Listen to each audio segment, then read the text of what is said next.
Deus Todo-Poderoso diz: A submissão à obra de Deus deve ser tangível e vivida. A submissão em um nível superficial não pode receber a aprovação de Deus e apenas obedecer aos aspectos superficiais da palavra de Deus, sem buscar uma transformação do próprio caráter. Não poderá agradar o coração de Deus. A obediência a Deus e a submissão à obra de Deus são uma e a mesma coisa. Aqueles que se submetem somente a Deus, mas não à sua obra, não podem ser considerados obedientes, e menos ainda os que não se submetem verdadeiramente, mas são evidentes mentirosos. Aqueles que realmente se submetem a Deus conseguem ganhar com o trabalho e alcançar a compreensão do caráter e da obra de Deus. Somente esses homens se submetem verdadeiramente a Deus. Eles conseguem conquistar novos conhecimentos de novas obras e experimentam novas mudanças no que é o mesmo. Somente esses homens têm a aprovação de Deus.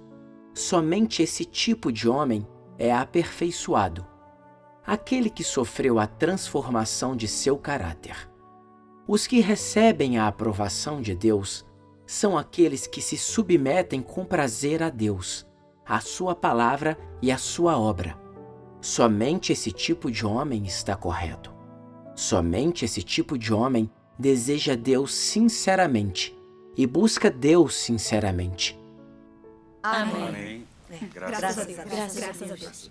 Gostaria de compartilhar minha experiência e meu entendimento de submissão a Deus à luz dessas palavras. Ótimo. Tudo começou em março de 2016, quando fugi da China, para escapar da prisão e perseguição pelo Partido Comunista Chinês, para praticar minha fé em liberdade. Algum tempo depois, a irmã Zhang, líder da igreja, me procurou e perguntou: "Você gostaria de assumir deveres de rega?" Muito feliz, respondi para ela: "Isso seria uma maravilha. Poderei ajudar irmãos e irmãs a entender a verdade e estabelecer um fundamento no caminho verdadeiro. Farei tantas ações boas." Com certeza. Com certeza. Se os irmãos e irmãs que me conheciam descobrissem que eu estava cumprindo deveres de rega, eles realmente me admirariam. Eu ficaria tão bem aos olhos deles. Mas quando eu estava toda esperançosa, a líder voltou para falar comigo. Ela disse que, devido a emergências, algumas irmãs tiveram que se mudar, mas não tinham encontrado um local apropriado. Ela disse que minha casa serviria bem e perguntou se eu assumiria deveres como anfitriã. Eu me senti incomodada quando ela disse aquilo. Eu pensei que faria os deveres de rega, mas agora seria anfitriã? Eu não ficaria gastando todo o meu tempo na cozinha? Seria trabalho árduo, mas sobretudo seria vergonhoso. Lá fora no mundo, eu lidara com grandes negócios e tivera minha própria fábrica. Amigos e parentes me chamavam de supermulher. Em casa, eu tinha uma empregada, lavava as roupas, cozinhava e fazia a limpeza. Agora eu tinha que assumir esse papel e cozinhar para os outros. Eu realmente não queria fazer nada disso. Mas pensei em como as irmãs não tinham onde ficar e não podiam cumprir seu dever em paz. É verdade. Além disso, minha casa era apropriada para recebê-las. Então, relutante, eu concordei. Ao longo dos dias seguintes, cumpri meus deveres de anfitriã por fora. Mas por dentro, eu estava agitada. E comecei a suspeitar. Será que meus irmãos e irmãs achavam que eu não era apta para deveres de rega? Por que mais me pediriam para ser anfitriã? Se os irmãos e irmãs que me conheciam descobrissem, eles diriam que me faltava a realidade da verdade e que eu não podia fazer os outros deveres além de ser uma anfitriã? Esse pensamento me deixou ainda mais chateada. Então eu me lembrei da resolução que eu tinha feito diante de Deus, que não importava que dever me fosse atribuído, contanto que beneficiasse o trabalho da igreja, eu o faria 100%. E mesmo que eu não gostasse, ainda assim, me submeteria para satisfazer a Deus. Correto. Por que, então, eu não era capaz de me submeter, agora que eu devia ser anfitriã? Então eu fiz uma oração silenciosa a Deus. Eu disse, ó Deus, tu decidiste e providenciaste para que eu fosse anfitriã. Mas eu sempre me rebelo e não consigo me submeter. Deus, por favor, me ilumina e me guia para que eu possa entender tua vontade. Depois, li 2 passagens das palavras de Deus. Ao medir se as pessoas podem ou não obedecer a Deus, a principal coisa a observar é se desejam algo extravagante de Deus e se têm ou não segundas intenções. Se as pessoas ficarem sempre exigindo de Deus, isso prova que elas não são obedientes a Ele. Verdade. Isso. Não importa o que aconteça com você. Se não conseguir recebê-lo de Deus, não conseguir buscar a verdade, sempre falar a partir de seu próprio raciocínio subjetivo, sempre sentir que tem razão e ainda é capaz de duvidar de Deus, então você estará encrencado. Tais pessoas são as mais arrogantes e rebeldes a Deus. Quem sempre faz exigências a Deus jamais pode obedecer a Ele verdadeiramente. Se você faz exigências a Deus, isso prova que você está fazendo um acordo com Deus, que está escolhendo seus próprios pensamentos e agindo conforme seus próprios pensamentos. Nisso você trai Deus e não tem obediência. O que é submissão verdadeira? Sempre que Deus faz algo que lhe agrada e você sente que tudo é satisfatório e apropriado e que lhe foi permitido se destacar, você acha que isso é muito glorioso e diz graças a Deus e consegue se submeter aos seus arranjos e orquestração. Mas sempre que lhe é atribuído um lugar comum, onde você nunca consegue se destacar e no qual ninguém jamais o reconhece, então você para de ser feliz e acha difícil se submeter. Submeter-se com condições favoráveis costuma ser fácil. Se consegue em circunstâncias adversas em que nada acontece do seu jeito e é magoado, que o deixam fraco, fazem você sofrer fisicamente ou afetam sua reputação, que não conseguem satisfazer sua vaidade e orgulho e que fazem você sofrer psicologicamente, então, nesse caso, você com certeza tem a estatura. Amém. Amém. Amém. As palavras de Deus me mostraram que submissão verdadeira não é uma transação e que escolha pessoal Correto. não tem espaço aqui, gostando ou não, sendo benéfico para mim ou não. Contanto que venha de Deus e ajude a realizar o trabalho da igreja, devo me submeter absolutamente. Amém. Isso. Mas o que eu estava fazendo? Quando me pediram para ser anfitriã, eu não pensei em considerar a vontade de Deus, nem em apoiar o trabalho da igreja. Mas, em vez disso, eu só pensei se eu poderia me exibir, fazer com que os outros me admirassem e se minha vaidade seria satisfeita. Como isso era submeter-se a Deus? Isso é verdade. Então eu me lembrei de quando eu era líder de grupo. Meu líder comunicava antes comigo sobre a obra. Eu achava que o líder me estimava muito e que meus irmãos e irmãs me admiravam. Nenhum esforço era grande demais em meu dever. Por mais difícil que fosse, eu cumpria feliz. Mas confrontada com os deveres de anfitriã, eu fiquei negativa. Eu comecei a pensar que era muito humilhante. Além disso, por mais que eu me esforçasse, esse esforço seria invisível aos outros. Era por isso que eu resistia e não queria fazê-lo. Foi só então que eu vi que eu me esforçava tanto no meu antigo dever, porque eu podia me exibir e fazer com que os outros me admirassem. Mas os deveres de anfitriã não tinham como satisfazer a minha própria ambição. Por isso eu não me submetia. Então eu percebi que eu sempre tivera preferências e escolhas pessoais em meu dever. Só pensava em reputação e status e como isso me beneficiava. Eu não estava buscando a verdade nem me submetendo a Deus. Claro. Mais tarde, eu li estas palavras de Deus.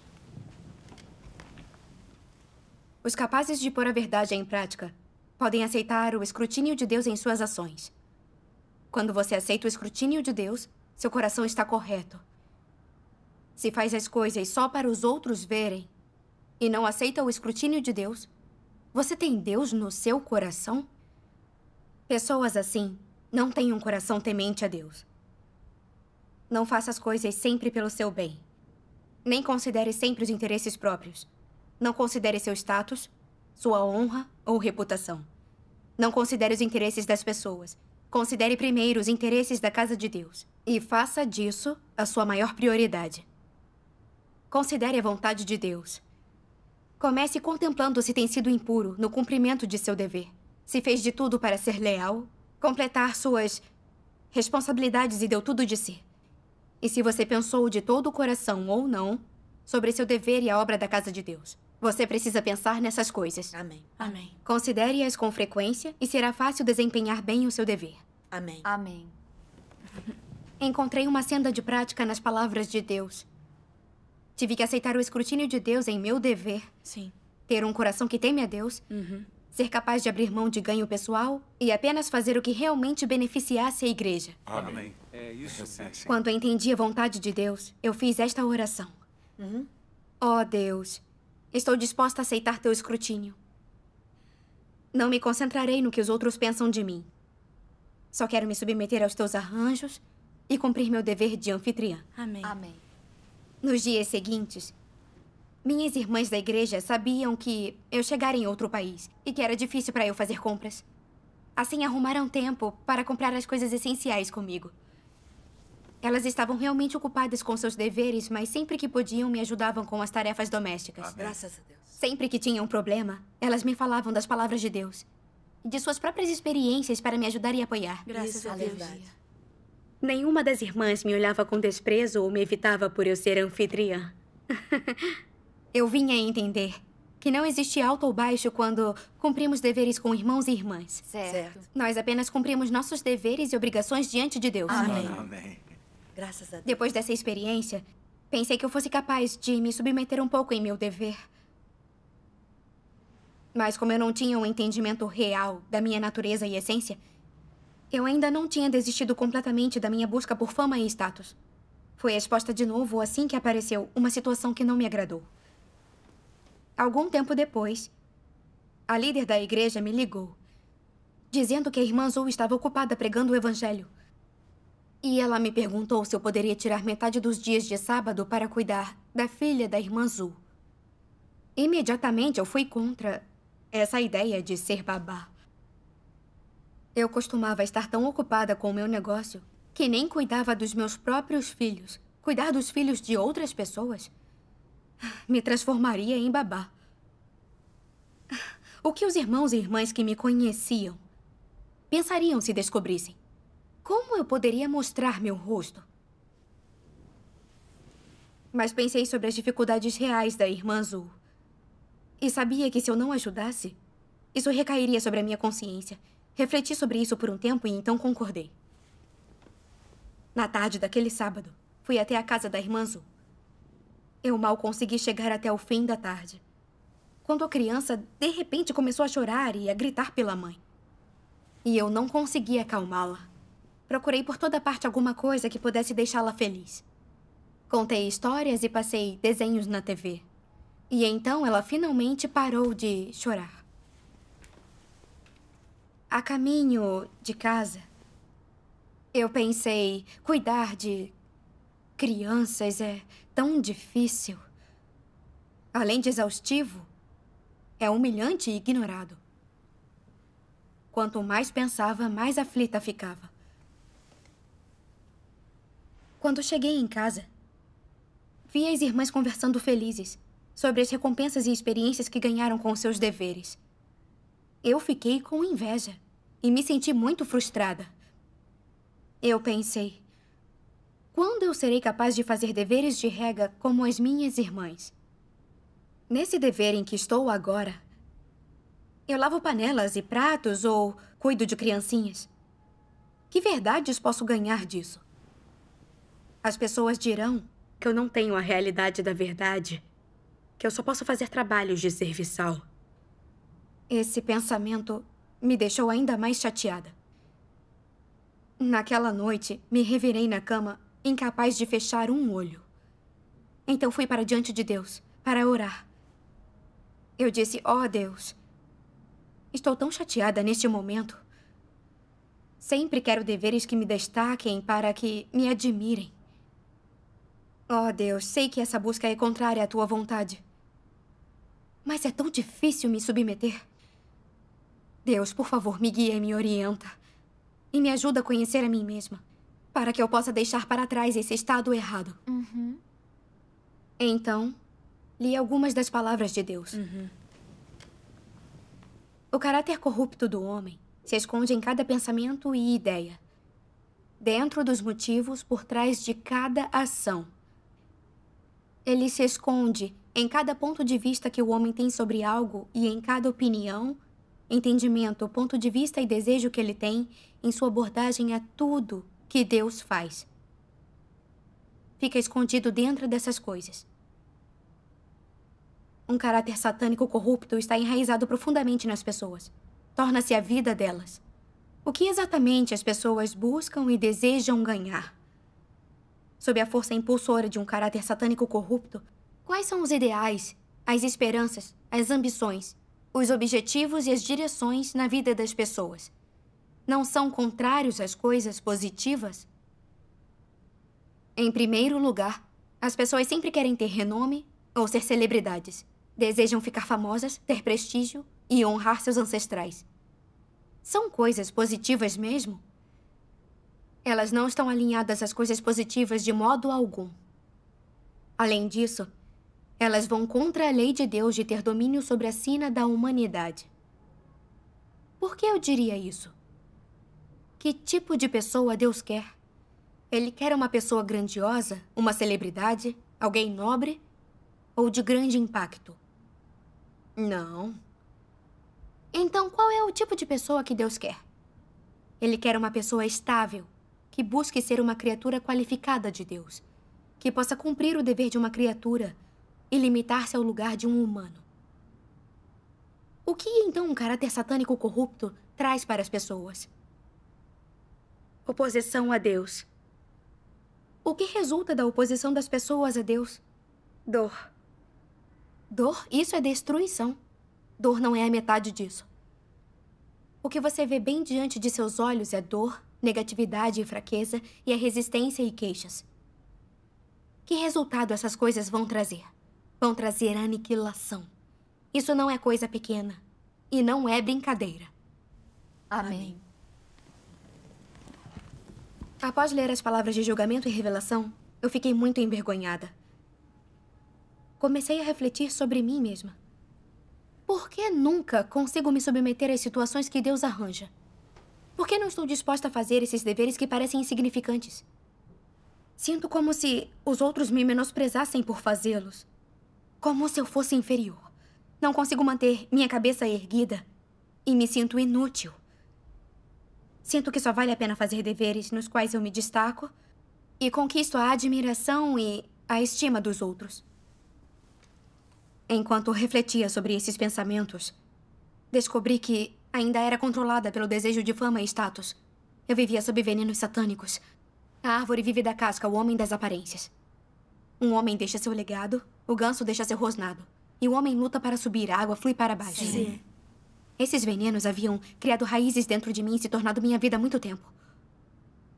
Eles me tornaram arrogante e presunçosa. Eu amava quando os outros me admiravam, amava ter nome e status. E tomei essas coisas como objetivos de vida a perseguir. Eu percebi que eram os mesmos objetivos que as pessoas no mundo buscavam. São mesmo. É verdade isso. Antes de começar a acreditar em Deus, eu era muito competitiva. Eu trabalhava o dia inteiro, num esforço de manter minha fábrica funcionando bem. Sempre que visitava minha cidade natal, e meus amigos e parentes me saudavam calorosamente e me chamavam de supermulher, minha vaidade ficava saciada e eu me dispunha a pagar qualquer preço. Continuei vivendo dessa maneira após ganhar a minha fé. No cumprimento de todo o meu dever, me preocupei com perdas e ganhos. Eu ficava feliz com uma posição que os outros admiravam. Sem essa posição, sem me destacar, eu ficava negativa e infeliz. Resistia a Deus e resistia à situação que Deus tinha arranjado. Quanto mais refletia sobre isso, mais percebia que tudo que esses venenos satânicos me traziam era dor. É verdade. E fizeram eu me rebelar contra Deus e o desafiar sem querer. Se eu continuasse com esse tipo de busca, acabaria atraindo o ódio de Deus e ele me eliminaria. É sim. Absolutamente Certo. correto. Quanto mais pensava sobre isso, mais medo sentia sobre o caminho que estava seguindo. Corri para orar e me arrepender a Deus. Eu não queria mais nome, status ou que os outros me admirassem. Queria buscar ser um ser criado genuíno, um ser alinhado com as palavras de Deus. Amém. Amém. Quando terminei de orar, meu coração ficou mais calmo. Durante meus devocionais no dia seguinte, li estas palavras de Deus. Você crê em Deus e segue a Deus. Portanto, deve amar a Deus em seu coração. Deve afastar o seu caráter corrupto. Deve procurar satisfazer o desejo de Deus. E deve cumprir o dever de uma criatura de Deus. Visto que você crê em Deus e segue a Deus, deve oferecer tudo a Ele. E não deve fazer escolhas nem pedidos pessoais, bem como deve alcançar a satisfação do desejo de Deus. Visto que você foi criado, deve obedecer ao Senhor que o criou. Porque você inerentemente não tem domínio sobre si mesmo e não tem aptidão para controlar seu destino. Visto que é uma pessoa que crê em Deus, você deve buscar santidade e mudança. Visto que você é uma criatura de Deus, você deve acatar a todos os seus deveres, pôr-se no seu lugar e não deve exceder a seu dever. Isso não é para o restringir, nem suprimir por meio de doutrina. É a senda para que cumpra seu dever. E isso pode e deve ser alcançado por todos aqueles que fazem justiça. Amém. Amém. Amém. A leitura das palavras de Deus me levou a entender que, como um ser criado, eu deveria me submeter ao governo e aos arranjos de Deus. Amém. Eu deveria buscar a verdade e a mudança em meu caráter. Esse é o meu dever e o que eu deveria buscar. Amém. Amém. Eu não gostava da situação que Deus tinha arranjado, mas as boas intenções de Deus estavam por trás dela. Isso mesmo. Ele tinha arranjado tudo cuidadosamente para me purificar e me transformar. Amém. Eu não podia mais buscar reputação e posição ou ser exigente em relação ao meu dever. Certo. Eu deveria me concentrar em buscar a verdade e aceitar o julgamento e castigo das palavras de Deus para resolver meu caráter corrupto. Deveria dar tudo de mim para fazer bem o meu dever. Amém. Graças a Deus. Verdade. Ao longo dos dias que se seguiram, parei de focar no que os outros pensavam de mim, mas cumpri meu dever diante de Deus. Amém. Quando os irmãos e irmãs se ocupavam de seus deveres e não tinham tempo para cuidar de seus filhos, eu oferecia minha ajuda. Graças a Deus. Isso é maravilhoso. Quando vi os irmãos e irmãs pregando o evangelho e trazendo mais pessoas para diante de Deus, eu sentia alegria no coração. Graças a Deus. Apesar de não poder me destacar em meu dever, eu era capaz de deixar os irmãos e irmãs mais tranquilos e, em silêncio, fazer a minha parte para a expansão do evangelho do reino. Isso também era significativo. Amém. Amém. Amém. Enquanto eu cumpria deveres de anfitriã e cuidava das crianças, embora não satisfizesse meu desejo de ter prestígio, achei isso muito recompensador. Isso. Eu sabia que buscar reputação e posição não era a senda correta. Submeter-me aos arranjos de Deus e dar o meu melhor em meu dever era o que eu deveria estar buscando. Amém. Graças a Deus. Vinha a entender de verdade que realmente não existe alto ou baixo nos deveres na casa de Deus. Sim. Não importa que dever eu faça, sempre há lições a aprender e verdades a praticar e nas quais entrar. Amém. Contanto que eu me submeta e busque a verdade, eu sou recompensada. Sim, Amém. verdade. Isso me mostrou mesmo. como Deus é justo e não favorece ninguém. Ter esse tantinho de entendimento e mudança é uma recompensa que Deus concedeu à minha vida. Graças a Deus. Graças a Deus. Graças a Deus. Graças a Deus. Muito bom. Amém.